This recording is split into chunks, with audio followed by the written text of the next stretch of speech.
Hey, I'm Mike Tillman with the Florida Public Archaeology Network, and today I'm going to take you on a hiking tour of the Tarkiln Bayou Preserve State Park.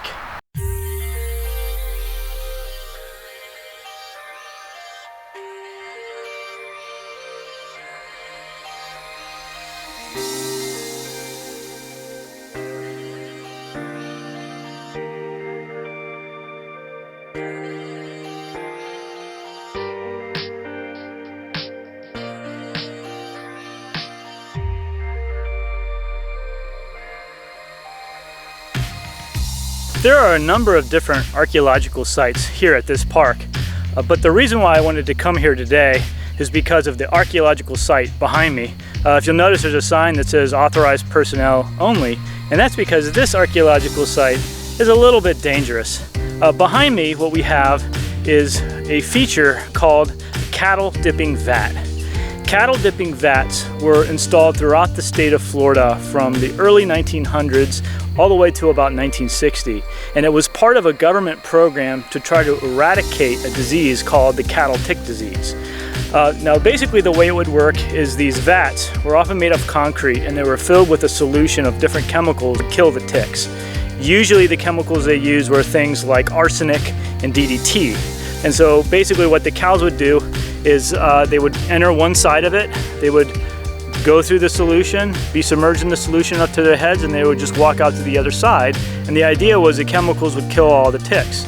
The program was actually really successful and they did eradicate this disease. However, over 3,200 of these cattle dipping vats were constructed across the state. And because they used really nasty chemicals like arsenic and DDT, they remain an environmental hazard to this day. You don't usually associate Florida with cattle ranching, but Florida is one of the major suppliers of beef for the United States.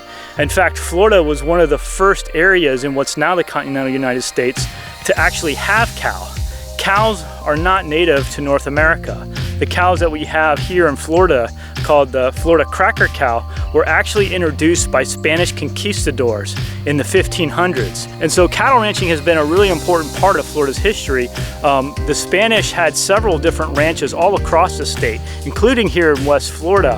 And it wasn't just Spanish settlers who were these cowmen. A lot of these cattle ranchers that worked on these ranchos or ranches were Native Americans. So some mission sites with Native Americans, they actually raised cattle. We know people of African descent, both enslaved and free people of color, often worked on these cattle ranches. Going into the late 1600s, early 1700s, the Seminole in particular in the central part of the state became major cattle ranchers across the state. And then of course, probably most well known for the state of Florida is the Florida cracker.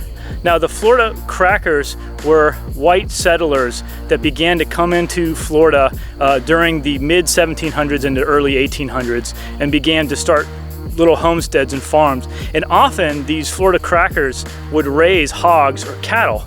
In fact, Florida crackers, part of their name, cracker, comes from the fact that instead of using ropes and lassos like they did out west to herd their cattle, they used whips. And the cracking sound of those whips is one reason they got that moniker of Florida cracker. There's a lot of different plants that are native to this area in this park that were great for grazing cattle. So things like wet prairie grass and ferns and wiregrass, cattle loved to eat those sorts of plants. But one of the things that we know that historically the Florida cracker cow would have eaten in the wintertime was Spanish moss. Now this is Spanish moss just right behind me here, and Spanish moss is actually not a moss, it's a perennial herb that's in the same plant family as my favorite fruit of all time, and that is the pineapple.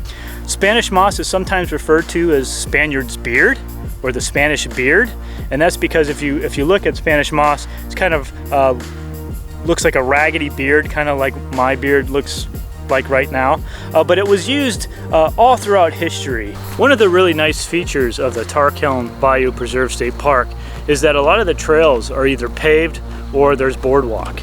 So it's really great for accessibility.